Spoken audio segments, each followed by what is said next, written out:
This is Gospel Moment with David.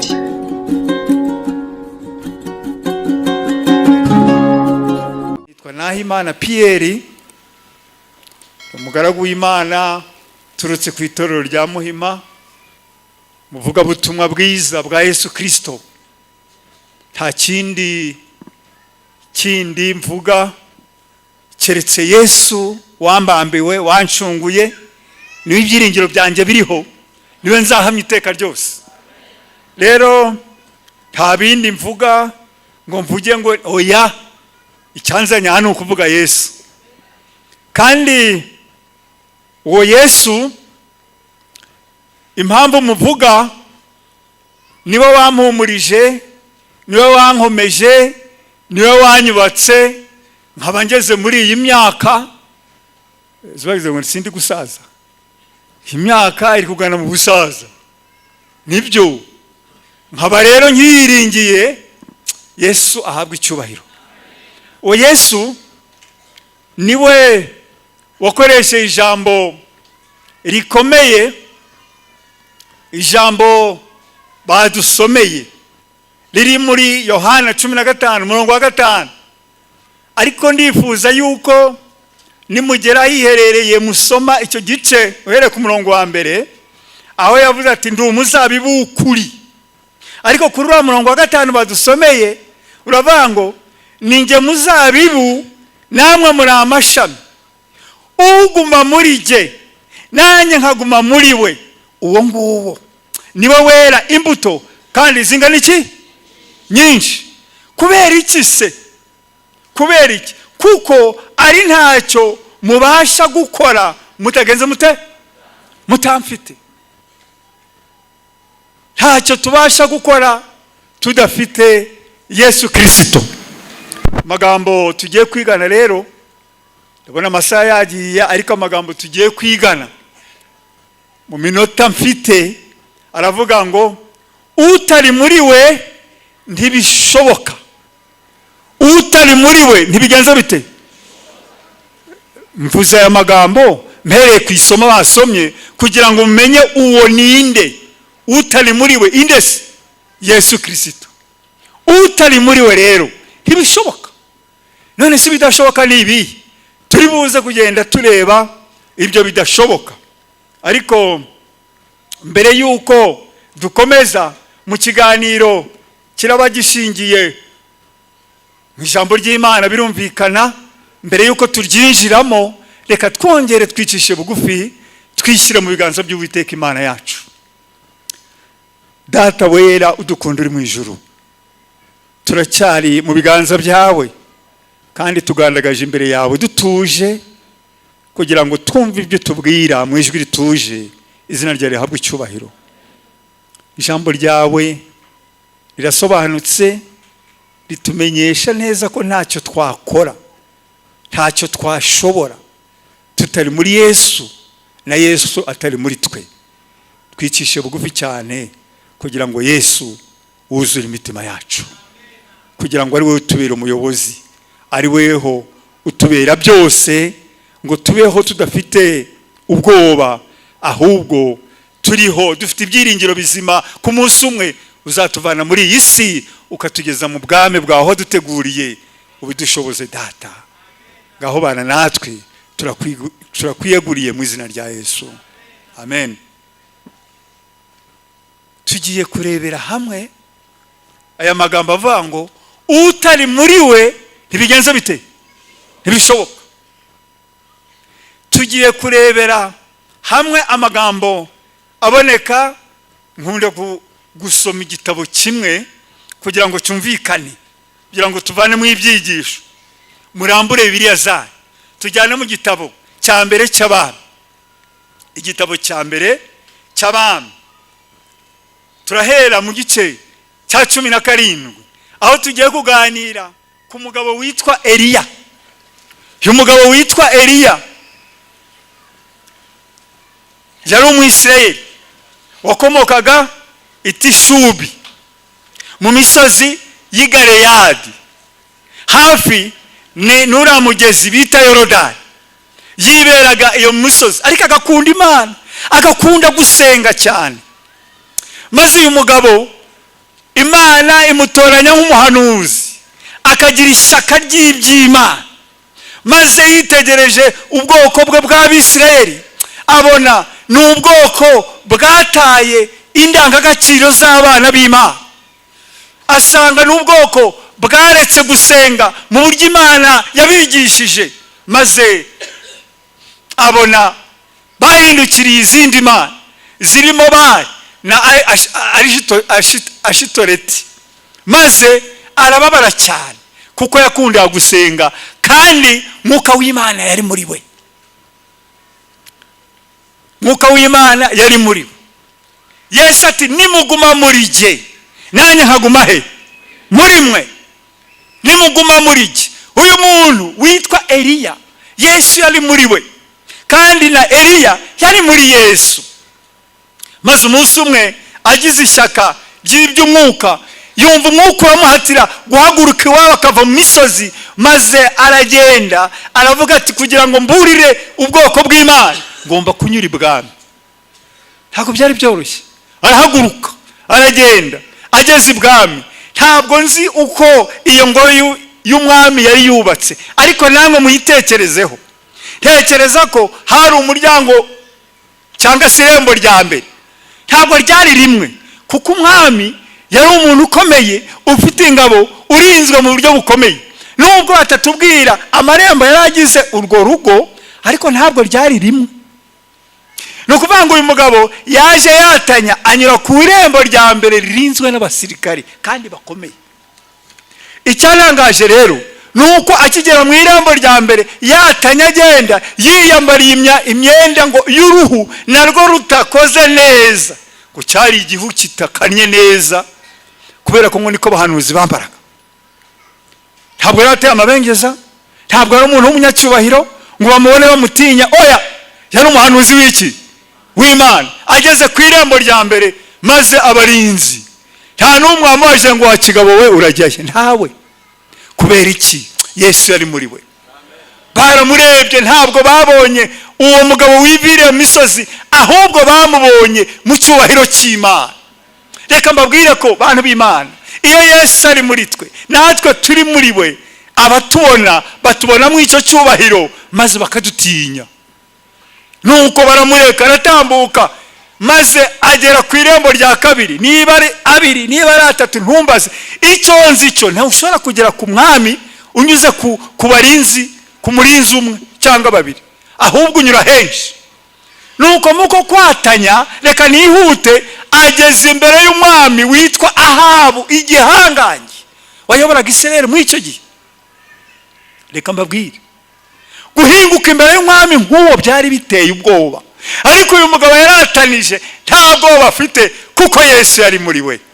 Reka mbabwire, umwami nawe yashobora kuvuga ati ariko kiriya kigabo kije kinsatira cyatanya ni icyahe mugifate.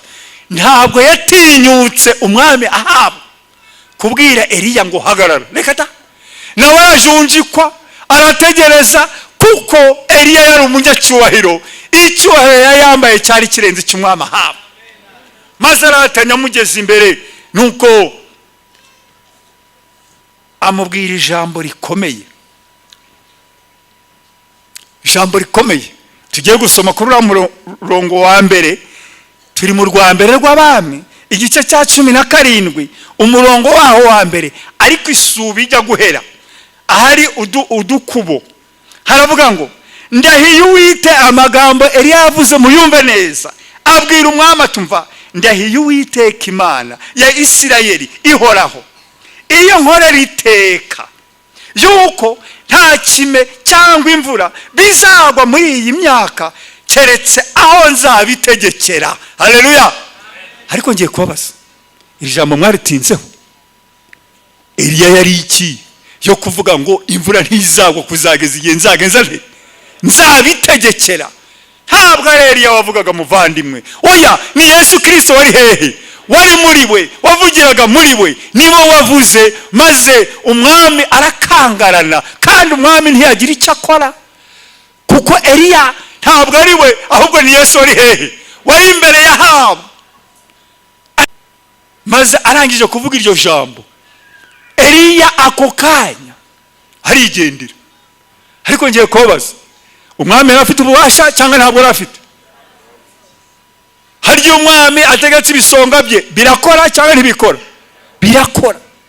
Nuko umwami acumba iryo jambo, ntacyo avuze, agiye kubona abona ubivuze araromboreje, arisohokeye, arigendeye. Mwumve kubana n'Imana. Maze aho yanyuze n'ubundi nta wigeze agenza ate amuhagarika. Maze umwuka w'Imana aza ku mugaragu w'Imana Eliya, maze aramubwira, tumva, ubwo rero utegetse amagambo, kuko ari Uwiteka ubivuze no kuba biraba. Nuko rero ubwo akaga kaje, ubwo ingorane zije, nta kigomba kudutera ubwoba, turi kumwe nande na Yesu. Oya, weho rero mugaragu wanje, ngiye kukwereka ubuhungiro. Mu gihe abandi bagiye gukubitwa, bagiye guhura n'ingorane, ngiye kukwereka ubuhungiro. Nuko yihuse aramubwira ati, hunga uva aha hantu. Adahungishwa nuko ari kumwirukankaho, ahubwo kuko Imana imujyanye aho izamutungira. Haleluya. Abandi bagiye guhura n'inzara, abandi bagiye kubura amazi, abandi bagiye guhura n'ibibazo, ariko umwana w'Imana, Imana yamutegura aho azagenza ate, kuko Yesu yari muri we. Aramubwira ati, tugende rero. Maze Yesu aramushorera, amujyana ahantu hari akagezi kitwa Kereti. Maze amugejeje aramubwira, tumva rero mugaragu wanjye iberaho, turi kumwe, turabana aha. Uzajya unywa amazi y'aka kagezi, kandi igikona, igiki kandi igikona nicyo kizajya kikuzanira ibyo kurya. Ibihese kizajya kizana umutsima n'inyama. Ariko ngiye kubabaza, iri jambo mwaritinzeho. Murebe igikona n'uburyo gikunda inyama, ariko gitegetswe kuzana inyama kidashumyeho, kitayiriye, kikaza kikarambika imbere yande y'umugaragu w'Imana Eliya, kuko Yesu yari kumwe nawe, Yesu yari muri we, kandi Eliya nawe yari muri Yesu. Nuko Eliya, kuko ari Imana ibivuze, agenza ate, haragenda, agezeyo. Kandi kuko ari Imana yabivuze, ategereza iryo sezerano. Agiye kubona, abona igikona koko kiraje, kimuhereje umutsima, kimuhereje inyama. Maze arariye, arangije anywa kuri y'amazi, aranezererwa. Mbega kuba mu Mana ukuntu binezeza, mbega kuba mu Mana ukuntu biteye ishema n'ubwuzu. Icyampa Yesu akaba muri wowe, kandi nawe ukaba muri Yesu. Nuko buke rero mwumve, ntabwo kuba mu Mana ari umunyenga, oya, ahubwo hakiriye akanya, kuko izuba ryakomeje kuva. Ntugire ngo aho yari ntabwo izuba ryavaga, ryaravaga. Ntugire ngo imvura yaragwaga, reka da, naho ntiyagwaga, ariko Imana yamwerekera ubushobozi bwayo. Maze kubw'izuba ryinshi ryari ryavuye, ka kagezi kagenza gate, karakama. Ariko Imana iracyafite ibisubizo. Hahirwa bayiringira abantu b'Imana. Ntukihebe ngo uvuge ngo none bigenze gute, ngo bindangire. Oya, uri kumwe na Yesu, kandi Yesu ni byose. Nuko ijambo ry'Imana rimuza riti, rero ubwo aka kagezi gakamye, va ahantu ujya ahandi, nzakwereka. Ujye mu gihugu cy'i Sidoni, turi kujyana, tugeze ku murongo wa 8, turi kumanuka. Ujye mu gihugu cya hehe? Reka mbabwire ko Sidoni cyari igihugu kitari icy'Abisirayeli, cyari igihugu cy'abapagani basenga ibigirwamana. Ariko mwumva Imana ukuntu ari igitangaza. Mbese Imana yacu ibera hose icyarimwe, no muri Sidoni yari ihari. Haleluya. Ndetse iramubwira, itumva, uzahasanga umukecuru, kandi uwo mukecuru ni umupfakazi. Maze uwo mupfakazi azagufashirizayo, azajya kugaburira. Eliya, kuko ari Imana ibivuze, Eliya agenza ate, aragenda. Ageze muri icyo gihugu, ntabwo yarazi ngo uwo mukecuru ninde, ntabwo yarazi ngo asate, ntabwo yarazi ngo yambaye iki, ariko umwuka w'Imana yari muri we. Ndetse umwuka w'Imana agenderana n'uwo mukecuru kugira ngo baze guhuza urugwiro. Maze akimubona aramumenya, haravuga ati n'uyu Imana inyoherejeho, aramubwira ati yewe mubyeyi kutora udukwi ko nashakaga amazi yo kunywa. Nuko mukecuru uwo mubyeyi haramubwira ati reka njye kuyaguha, ariko reka mbabazi, twabonye ko imvura yari imaze igihe kirekire itagenje ite, yemwe n'akagezi Imana yarahejeho umugaragu w'Imana kari kakamye. Ariko mbabazi, uyu mubyeyi kumwaka amazi nticyari ikigeragezo? Kera ahantu mvuka nta mazi yahabaga, nuko kubona amazi mu kwa karindwi, kwa munani, kwa cyenda byari ikibazo. Iyo inyota yagufataga ukajya gusaba amazi, aho kuguha amazi ufite amata yaguhaga amata, ati utuzi twanjye rero ntadukoraho, aho kugira ngo utuzi twanjye navomye bingoye ndaguha amata. Ariko murabyumvira, gutanga amazi muri kiriya gihe cyari ibintu bigoye. Ariko umukecuru maze aravuga ati reka njyeho guha amazi. Nuko ageze hirya ho gato, umugaragu w'Imana aramubwira ati umva mubyeyi we, ubwo ugiye kunzanira amazi ntunzanire amazi gusa, ahubwo unzanire n'agatsima mu ntoki. Mbega ikigeragezo bantu b'Imana, unzanire n'agatsima hehe mu ntoki. Ariko umubyeyi aravuga ati umva rero, umubyeyi umwuka w'Imana yari yamugezemo, amenya ko Eliya ari umuntu w'ikiyemwe, amenya ko ari umuntu w'Imana. Nuko ati nkurahiye Uwiteka Imana yawe ukorera, agatsima ko ntako mfite. Umukecuru ntabwo yarabeshye, nta gatsima yari afite, ariko icyo mfite ndakikubwira. Icyo mfite urakizi wa mugabo we, uri kunsaba agatsima. Umva, mfite agafu kuzuye urushyi. Ariko bantu b'Imana, iyo dusoma Bibiliya tubitindaho. Mutekereze uyu muntu wari usigaranye agafu kuzuye urushyi. Ese aka gafu no kubahaza bombi we n'umwana we byari bigoye. Ariko aravuga ati umva, nsigaranye agafu kuzuye urushyi, kandi nsigaranye utuvuta, nta nubwo ari amavuta agaragara, n'uturangurizwa, niko Bibiliya imbwira. Uduki? Ubu narimo gutora udukwi ngo ngende mvuga ko gafu, nkavuge nkoresheje utwo tuvuta, nindangiza nge n'umwana wanjye turya ko gatsima, niturangiza twipfire. Bari basigaje ifunguro ry'umunsi. Reka mbibutse, mu cyumweru cyo gusenga ya misi 10 twize ijambo rivuga ngo uduhe ibyo kurya byacu by'uyu munsi. Naragikunze cyane, uduhe ibyo kurya byacu by'uyu munsi. Uwo mubyeyi n'umwana bari basiganye ibyo kurya by'uwo munsi. Nuko umugaragu w'Imana aramubwira ati ye genda rero ukore ako gatsima, koresheje ako gafu, maze nurangiza ubanze uzanireho. Mbega umugabo mu buryo bw'umubiri wikundaga. Ariko uyu mugabo ntiyikundaga abantu b'Imana. Mu buryo bw'umubiri uyu mugabo yarikundaga. Aba tubanze uzanireho maze nirire mpage, ubundi byawe n'umwana wawe. Mu buryo bw'umubiri niko akabitekereje. Ariko mva yari umuntu w'ikiyemwe, yari umuntu w'Imana. Yesu yari muri we, kandi Yesu niwe wari ushoboye gutubura ako gatsima. Yesu ako gafu akakongera, Yesu akongera ayo mavuta. Yesu yari aho, niwe waremye byose, niwe uvuga bikaba, yategeka bikagenza bite yemwe bigakomera. Maze Eliya aramubwira ati umva rero genda ukavuge nurangiza unzanireho. Numara kunzaniraho nge, maze ibisigara uherezeho umwana wawe.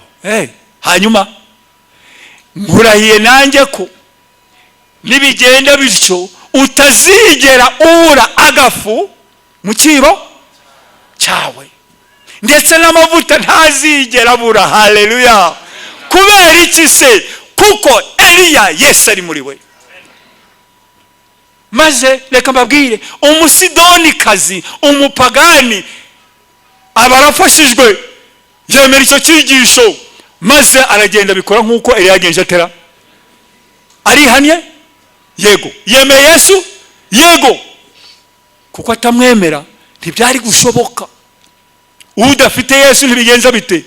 Iyo aba ari nkanjye ahana kuvuga nti ariko wa mugabo we giye ujya, reka nirira agatsima n'umwana wanjye twipfire birangire, ibyo umuzanaho rero simbizi. Ariko yizera ijambo Eliya mubwiye. Kubera iki se? Akibona Eliya yamubonyemo umuntu w'Imana. Bantu b'Imana, mbese iyo abantu batubonye batubonamo Yesu? Twihuse rero, niko byagenze. Amaze kurya ugatsima, reka mbabwire ko iyo dusomye dusanga ko uko bwiraga bugacya niko baryaga kuri kagafu, niko baryaga kuri ya mavuta, ariko ntashiremo. Mumbe igitangaza, ndagaruka kuri rya jambo rivuga ngo uduhe ibyo kurya byacu by'uyu munsi. Ntabwo Imana yahise ifata yafu ngo iyigire igitebo kinini cyuzuye. Oya, kakomeje kuba kagafu ku munsi umwe. Mama Imana yavuze ngo nusenga ujye uvuga ngo data wa twese ujye uduha ibyo kurya by'uyu, kuko ibyejo n'ubundi nuhagera uzongera usaba uti data umpa ibyo kurya by'umunsi.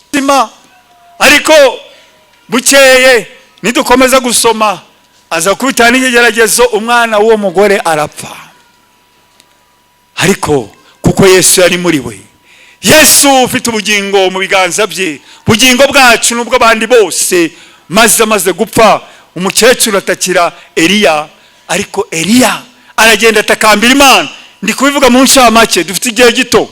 Nuko Imana igarura wa mwana, imugarura mu bugingo, umwana muzima. Maze umukecuru aratinya, aravuga ati ubu noneho ndushijeho kukumenya uri umwana w'iki? Uri umuntu w'Imana. Uri umuntu w'Imana. Turi ku ijambo rivuga ngo utari muri we ntibigenza bite? Ariko noneho mvuga irindi jambo, ariko uri muri we byose bigenza bite? Yemwe birashoboka. Maze icyo navugaga igihe cyarashize rero kimaze gushira. Uyu mugabo witwa Eliya, ijambo ry'Imana ari mugaruka riti rero igihe kirageze ugiye gusubira imbere ya Ahabu. Igihe kigeze gita kirageze, njya guha mission. Ariko bantu b'Imana, hari igihe Imana iduha mission ugatangira ukavuga ngo umva rero wa Mana we, ngo urumva wa Mana ngo burya rero ngo nkuriki, ugatangira muri cya gitabo twigaga. Ntabwo ukwiye kuvuga ngo Mana ngo hari igitekerezo mfite. Oya, nta kugisha Imana iki impaka, ko Imana ishobora byose. Ngira ati rero ugiye gusubira kwa Ahabu. Subira kwa Ahabu. Nuko afata urugendo aragenda. Umva, mwuka w'Imana ari gukoresha abo kwa Ahabu nabo. Ahabu nawe afata umugaragu we witwa Obadiya, aramubwira ati umva rero tugiye gukwira igihugu, ngenda nyuraha nawe unyuraha, tujya gushakisha ahari amasoko, ahari utugezi, turebe ko hari ahantu twaba twarasigaye tutarakama, turebe ko twahabona ibya ubwatsi bwo kuramira amatungo yacu.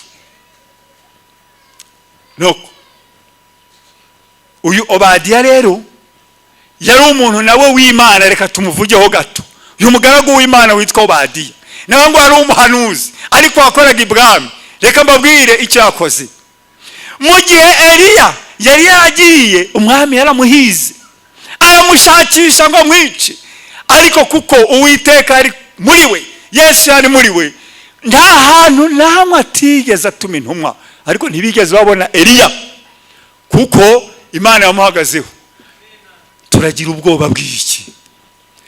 Niba Yesu ari muri wowe kandi igihe cyawe kikaba kitaragera, Yesu azaguhagararaho, bazakunyuraho ntawe uzakubona, bazagushakisha bajya bakunyuraho ntawe ukubona, kuko uri kumwe na Yesu. Kandi yavuze ko azaturinda akatubera igihome kidukingira. Haleluya. Nuko uyu Obadiya rero, mu gihe bashakishaga Eliya, hari icyemezo cyafashwe. Baravuga bati nubwo Eliya abuze, mushakishe uwitwa umuhanuzi w'Imana wese aho ari, mumurimbure, mumwice. Binyibutsa igihe Herode yavugaga ati mufate impinja zose zavutse muri iyi minsi mugenze mute, muzirimbure na wa mwana ntamenya gutandukanya n'abandi arimbukiremo. Ariko mwabonye ko Herode atabigezeho, kuko igihe cya Yesu kitari cyakageze. Umwana yahungishirijwe mu Egiputa. Uyu mugaragu w'Imana Eliya rero nawe mu guhiga cyitwa umuhanuzi cyose cyangwa umuhanuzi wese bashaka ko na Eliya agwamo, ariko siko byagenze. We ntabwo bigeraga bagenze bate bamubona. Ariko uyu Obadiya ndashaka kuvuga iki? Muri icyo gihe nawe agira ishyaka ry'iby'umwuka, maze ngo ahisha abahanuzi 100, 50 mu buvumo bumwe, 50 mu bundi buvumo. Reka mbabwire abantu b'Imana, Imana yaguhagazeho nta cyagukoraho. Imana yaguhagazeho nta cyagenze giti, kuko ubugingo bwacu ni mu biganza by'Uwiteka Imana yacu. Ntabwo bajya mutindaho, ariko abahanuzi nabo barokotse. Icyantangaje ko abahanuzi 100 nuko Obadiya yabagaburiraga amazi n'umutsima byo kwa Ahabu wabahigaga. Mwumva icyo kintu ariko. Oya, umutsima wabatunze, amazi yabatunze, kandi ibiryo byawe byarabuze. Uwabahigaga ibyo kurya bye nibyo byagaburira abahanuzi b'Imana. Haleluya! Imana ni nziza rwose. Ariko turatinya iki bantu b'Imana? Kuki dutinya? Icyo dusabwa ni kimwe. Yesu aravuga ati mba nimuguma muri jye nanjye nkaguma muri mwe. Ndetse ahandi haravuze ngo ijambo ryanjye rikaguma muri mwe. Arega kuba muri Yesu no kuguma muri we, nawe akaguma muri wowe, ni ijambo ry'Imana dukwiye kurya tukaryuza rikatuyobora. Nituguma muri ryo, Yesu azaba ari muri twe. Obadiya rero navugaga ibyo yakoze, ariko Obadiya mu guhabwa misiyo kujya gushakisha ubwatsi yaje guhura na Eliya wari uje gushaka Ahabu. Twihuse rero, bamaze guhura arambwira ati genda ubwire sobuja ko ndi hano. Noneho ubu ndigaragaje. Ikindi gihe ntabwo bamubonaga, ariko ubu aridekaraye aravuga ati mba ndi hano, genda ubwire sobuja ko ndi hano. Umva Yesu yari hehe yemwe muri we? Obadiya ati rwose ugiye gucisha agahanga kanjye, ati humura genda umubwire kandi uransanga. Umwami yaje yumvise ko noneho Eliya atabonetse kuko ari umwami wamushakaga, ahubwo Eliya ni ugenje ute n'umutumye. Ariko mwumve n'icyo kintu, genda ubwire sobuja ko mushaka. Umwami wa Isirayeli, umuntu ukomeye gutyo, nuko umwami wa Isirayeli araza ngo aze yikandagira afite ubwoba, baravuga ati iri ni ishyano, none aho kugira ngo arijya mubona ni untumyeho. Ariko mwumve icyo kintu, amugeze imbere ati Eliya, nibyo wadukoze, urongera urahingutse urahangaye untumaho. Tibye nakoze ibiki? Ibyabaye byose ko ari weho n'inzu ya so. Mwumva amagambo, ariko uwo ntabwo ari Eliya, ni Yesu ari muri we. Dore ibyabaye byose, akaga kose kazi iki gihugu ni wowe n'inzu ya so.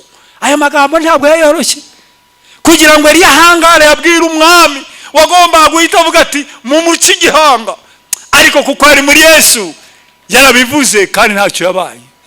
Nuko ahita amubwira ati mba rero ubwo yemeze bityo, ahubwo umva noneho ubu tega amatwi ngo amabwiriza. Amabwiriza nde? Umwami nde? Ahabu. Tega amatwi ngo amabwiriza. Nuko aramubwira ati genda uhamagara Abisirayeli bose, ntusige n'abahanuzi ba Bali, ntusige n'abahanuzi ba Ashera, ahubwo bose ubazane ku musozi Karumeli.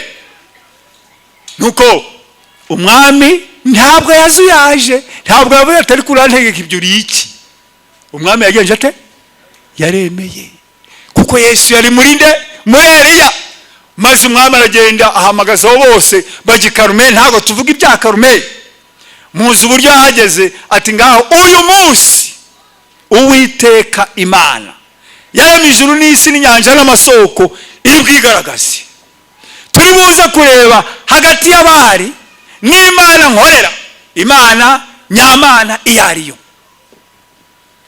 twihuse mu icyo gitekerezo, ari abakuru ari abato turakizi. Tubona uburyo igihe cyageze maze akababwira ati muhite mu imfizi, hanyuma mwe mubanze. Nuko barakotsora batakambira Bali ngo ibashe kumanura umuriro itwika igicaniro. Byaremeye yakata, maze atangira kubashinyagurira. Arabwira ati ariko iyo Mana yanyu aho ntiyaba yasinziriye? Umurongo wa 27 w'igice cya 18 ngo bagejeje ku manywa y'ihangu, Eliya arabashinyagurira ati erega nimutere hejuru kuko ari Imana. Iyo Mana nakanyuguti gato, mwabonye? Kuko ari Imana. Ayabate iyo Mana yanyu da yenda ubiriyumvira cyangwa harahiganiye. Reka mbabwire, Imana yacu ntabwo yumvira rwose, nta nubwo Imana yacu igira hirya ngo itwibagirwe, ahubwo ibera hose icyarimwe. Haleluya. Arongera arabwira tumva rero ishobora no kuba yazindutse, hakaba hari aho yazindukiye. Reka mbabwire, Imana yacu ntizinduka, aho turi hose bihari. Kandi niba Yesu ari muri twe natwe turi muri yo, aho turi hose nawe arahari. Haleluya. Arakomeza tumva ahari yaba yasinziriye. Reka mbabwire, ntabwo Imana yacu izigera ihuga n'umunsi n'umwe, n'isegonda na rimwe, na kimwe cy'igihumbi cy'isegonda ntishobora guhuga, ahubwo ihora itubereye maso, niturinda amanywa nijoro, nitubeshejeho. Twihuse rero, ko byaje kugenda byananiranye, ariko umugaragu w'Imana aravuga ati rero bimwe byabananiye, hasigaye ngewe mumpa umwanya. Barawumuha. Aravuga tumva uyu munsi bimenyekane. Ni umurongo wa 36 hajya guhera. Aravuga tumva uyu munsi bimenyekane ko ari wowe Mana mu Bisirayeli, kandi ko ndi umugaragu wawe. Haleluya. Nkaba nkoze ibyo byose kubw'ijambo ryawe. Nuguma muri we nawe akaguma muri wowe, ijambo rye rikaguma muri wowe, kubw'ijambo ry'Imana byose bizakoreka. Arangije ntabwo yasenze isengesho rinini, maze atakambira Uwiteka Imana. Amaze gutakambira Uwiteka Imana, Imana ihita isubiza umuriro amanuka utwika igitambo. Maze abantu bose baraho bati tubonye Imana nyamana, Imana ya Isirayeli nabonetse, Imana ya Eliya. Buriya niyo mpamvu dukunda gusenga ngo Mana ya Eliya ni iyo Mana yerekanye ku musozi wa Karumeli, yakoze ibikomeye, natwe turishima. Haleluya. Arangije abwira ati rero mubonye Imana nyamana, aba basenga ibigirwamana aba tanuteranijeho 400 bakaba 850. Ati none hamamanure bajyana kageze kitwa Kishoni, maze babarimburiraho, barangiriraho. Barangije rero ndagira ngo twihute, bararangije. Noneho igihe kiragera, aragenda Eliya arasenga ati rero ubu noneho Imana igiye kwerekana none mu bundi buryo. Arasenga, simvuze byinshi, twabonye ko yasenze, imvura ikagenza ite ikagwa, bakirukanka bakajya ibwami. Bageze ibwami rero, umwami ageze iwe ndetse na Eliya yamukurikiyeyo. Bakigereyo umwami yari yamaze kwihana, yakishijwe bugufi. Ati madamu Yezebeli ngwino nkubwira. Ati ni ibiki? Atumva Imana ya Isirayeli yagaragaye. Ati ngaho mbwira. Atumva, amubwira uko byagenze. Arangiriza ku nkuru ati n'abahanuzi b'Imana wazanye. Ahindukiriye iki? Umugore za Mana bagashita wazanye, babishe babamaze.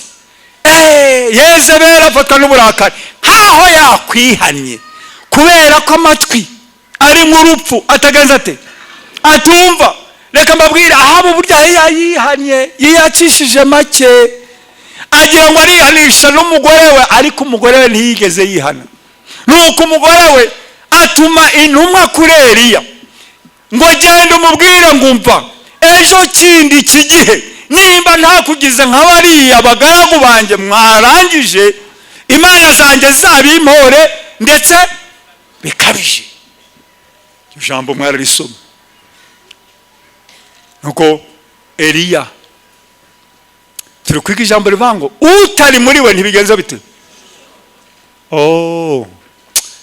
Nasomye amagambo avuga ngo Eliya yari umuntu nkatwe, kandi Yesu yaravuze ati umva, mujye muhora musenga ubutitsa kandi muba maso iminsi.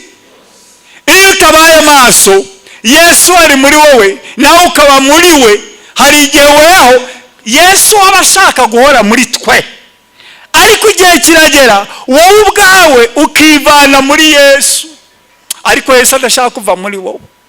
Nuko ubwoba bufata Eliya asosoroka muri Yesu. Agenza ate? Ava muri we kubera ubwoba bwande bwa Yezebeli. Nuko ngo atinya iryo jambo, aravuga ati umugore aranyuca rero. Nibuka abahanuzi yaramaze kurimbura abagabo 850. Ubwoba butoba ubwonko. Iyo uvuye muri Yesu ntibishoboka. Uko amuvana muri Yesu, aravuga ati reka mpunge, maze arirukanka ngo agende umunsi wose, agenda mu mashyamba ngo agera munsi y'igiti akiryamamo, maze arasinzira. Nyuma y'umunsi nuko agiye kumva yumva marayika ari kumukoraho, aramubwira ati kanguka. Akangutse asanga ibyo kuryaho, maze marayika aramubwira ati tukurye. Ararya. Arangije kurya, kubera ko yananiwe arongera arasinzira. Turi kujyana yemwe. Amaze gusinzira, nuko marayika arongera aragaruka bwa kabiri ati byuka ongera urye. Arahaguruka ararya. Ati ubu rero ugiye gukora urugendo rurerure, kandi iri funguro rizakumaza igihe kirekire. Nuko Eliya agenda iminsi 40 n'amajoro 40, aragenda agera ku musozi Horebu, musozi w'Imana, ngo yihisha mu buvumo. Nuko amaze kwihisha mu buvumo, hari ikintu gikomeye ngo hanyuma ijambo ry'Uwiteka rimugeraho. Tugeze ku murongo wa 9 w'igice cya 19, umurongo wa 9 ahajya guhera ngo hanyuma ijambo ry'Uwiteka rimugeraho, aramubaza ati Eliya we urakora iki aha? Umva, niyo uvuye muri Yesu, Yesu ntashaka kukureka, aragukurikirana. Iyo warindagiye hose abashaka kongera kugarura. Arega yaravuze ati nimungarukire nanjye ndagenza nte bana b'Imana, nanjye ndabagarukira. Nuko Eliya aho yari yihishe mw'ubwo buvumo, yumva ijwi ry'Imana rimubaza ngo urakora iki aha hantu? Nawe aramusubiza ati nagize ishyaka ryinshi ry'Uwiteka Imana Nyiringabo, kuko Abisirayeli bavuye mu isezerano ryawe bagasenya ibicaniro byawe, kandi bakicisha abahanuzi bawe inkota. Ninjye jyenyine usigaye, nanjye baragenza ubugingo bwanjye. Ngo bagenze bate? Ngo banyice.